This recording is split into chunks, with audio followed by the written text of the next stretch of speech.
"What are you?" I asked, not who, what. She smiled slow sad like she already knew I'd ask that. And she said, "You buried me once, remember?" Those words didn't just rattle in my ears.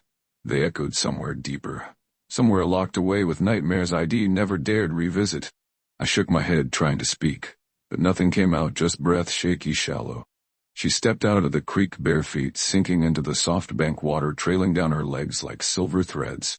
My coat was still in my hands, so I offered it, not out of decency, not out of shame, out of fear.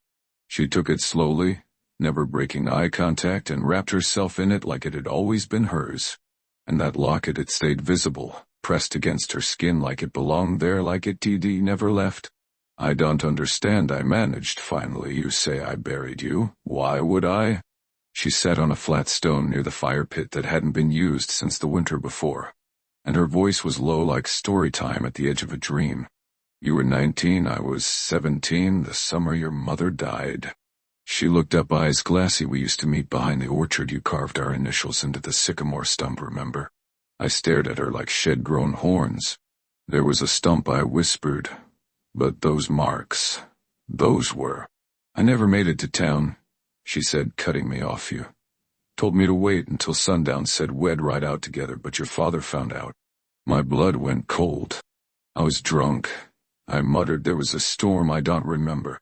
"You found me in the ravine the next day," she said, face down, torn dress mud in my mouth. "You thought I was dead."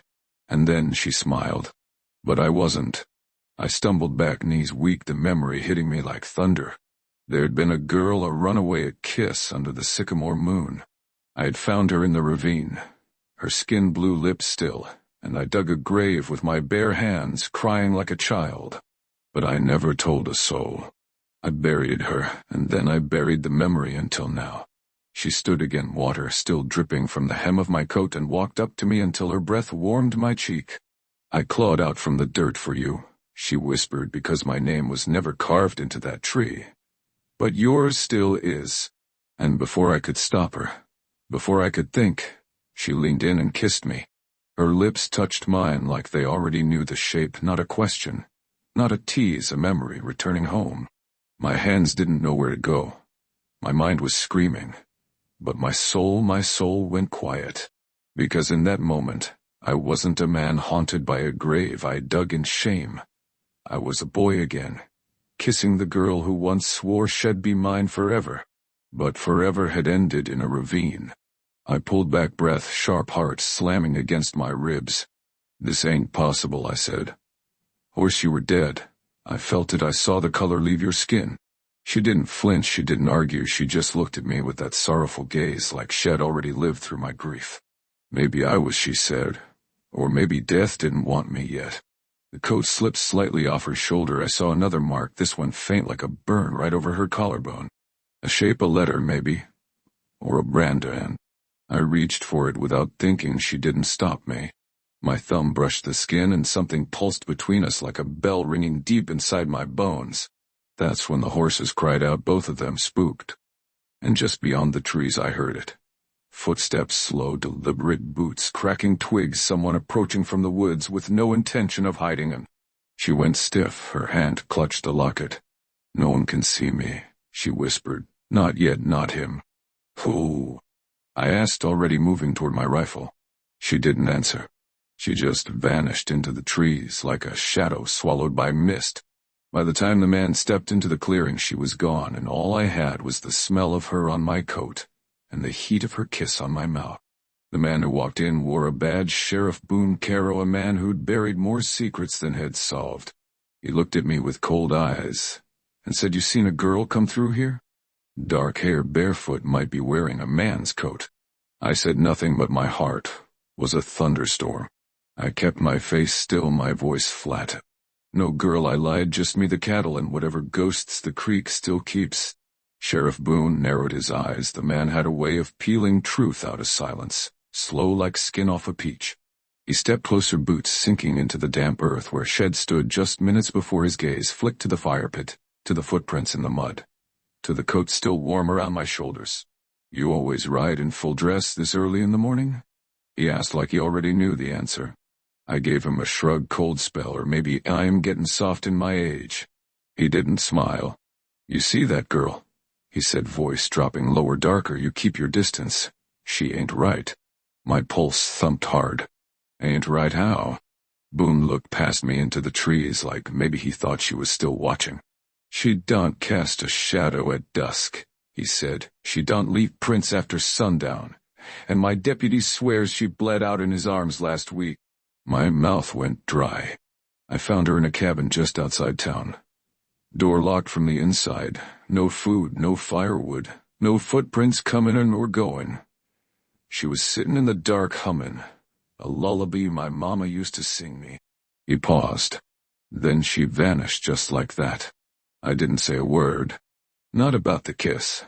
Not about the mark on her hip. Not about the locket she wore that had once rested against my mother's heart.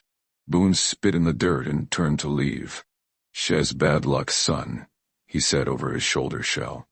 "Make you love her, then make you bury her." And then he was gone. When I was sure he was out of earshot, I turned back to the trees. "Come out," I whispered. "I know you're there." Nothing. Just wind leaves the ache of absence.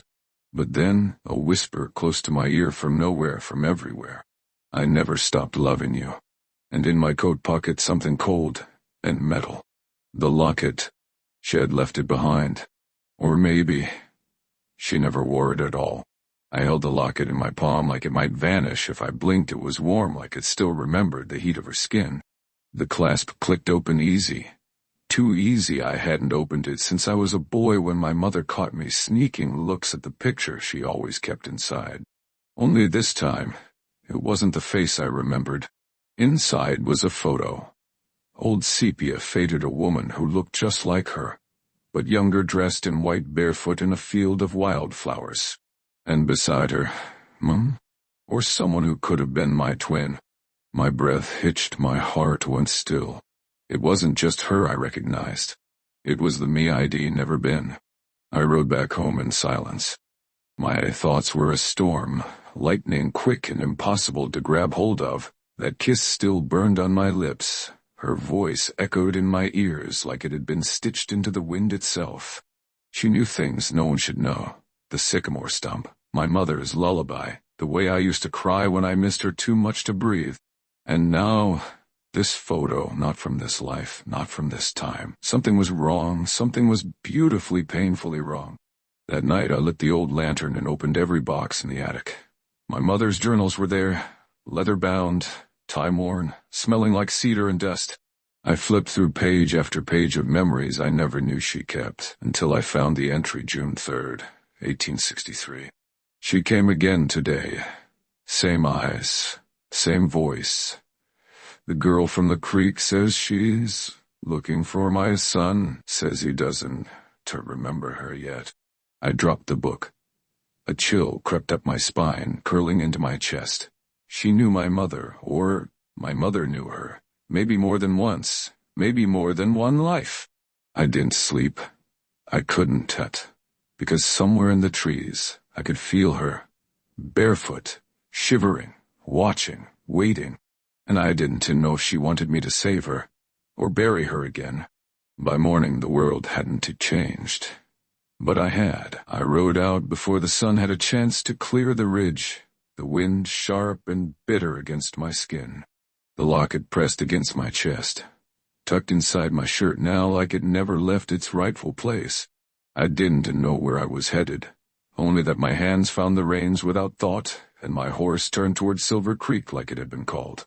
The fog was waiting again, thicker this time, heavier, like it wanted to hide what I was coming for, or protect me from it. But I didn't want protection. I wanted her. She stepped out of the mist as if it parted for her. Barefoot again, wrapped in that same coat. Her hair was dry now, braided over one shoulder, and her eyes... Lord, her eyes looked like the kind you forget yourself in, like dreams too old to speak aloud. "You came back," she said, voice a breath softer than the breeze. "I couldn't stay away," I replied, "even if I wanted to." She smiled, but it was laced with sorrow. "I shouldn't be here," she said. They don't like it when I linger." "Who?" I asked. She looked up toward the treetops, toward the wind moving through the branches. "The ones who keep the door closed, the ones who let me slip through. But only for a while." I stepped closer, slowly, like if I moved too fast she'd vanish again. "Tell me what you are," I whispered. "Tell me why me. Why this place? Why now?" She reached out and her fingers touched the locket under my shirt. Her hand trembled. "Because the story didn't dead end right," she whispered. "Because I loved you once, and we were never given the chance to finish." I took her hand, warm, real, alive. "I am here now," I said, "and I'm not letting you go." She leaned into me, soft and sure, and for a moment it felt like nothing in the world could be wrong, like time had mercy, like love could rewrite what death had taken.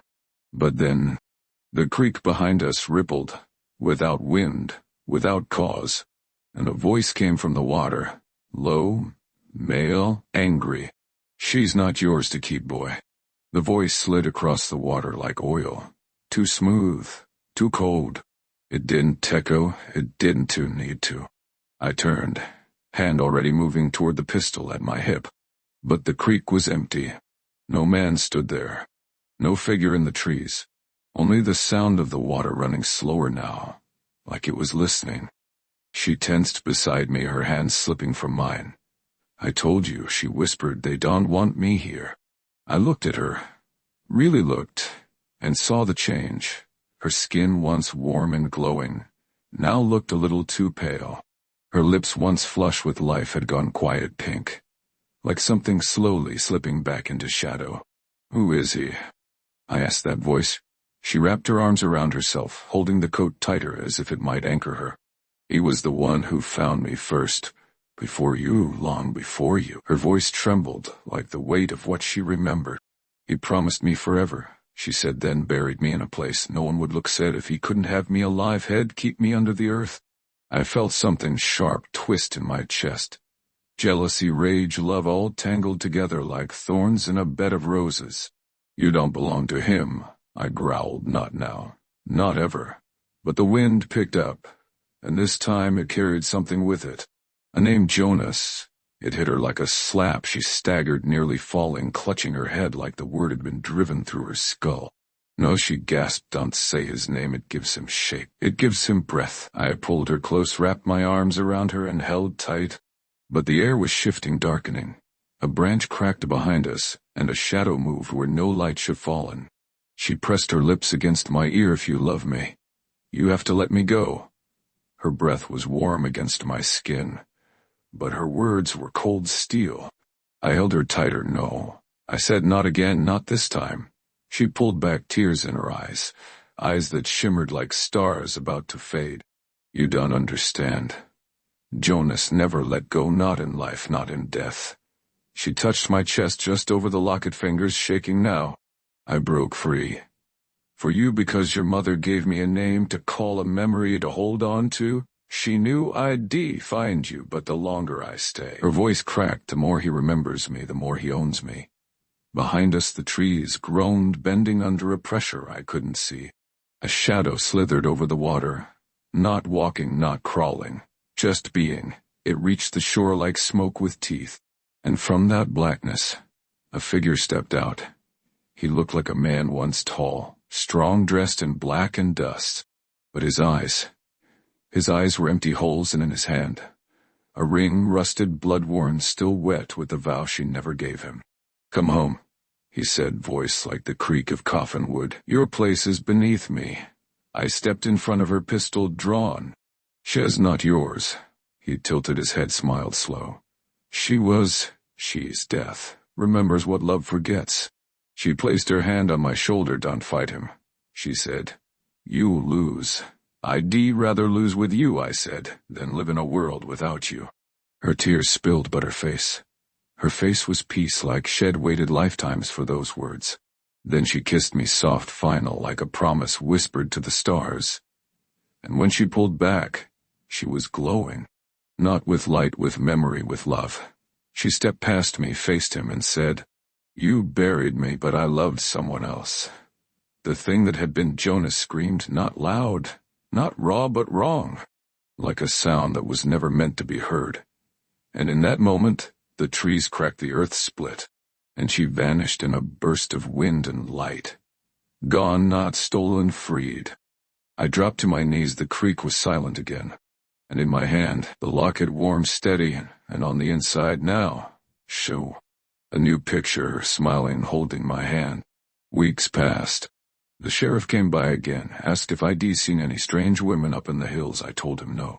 Told him the wind was playing tricks again like it does when summer breaks into fall. He gave me a look, half knowing, half afraid, and rode off without asking more. I never told him her name. Truth is, I never asked, because names are for people passing through. She wasn't passing, she was returning to me. Some nights I sit out by the sycamore stump with a lantern, and her locket resting in my palm. The carving's still there, my initials carved in crooked lines with the tip of a blade. Only now, right beneath them, another marks appeared, a crescent moon. Same shape as the scar on her hip. I didn't put it there, no man did. It's like the tree remembered her too. I still dream of her. In some dreams she's in the creek again, barefoot, quiet, wrapped in morning fog.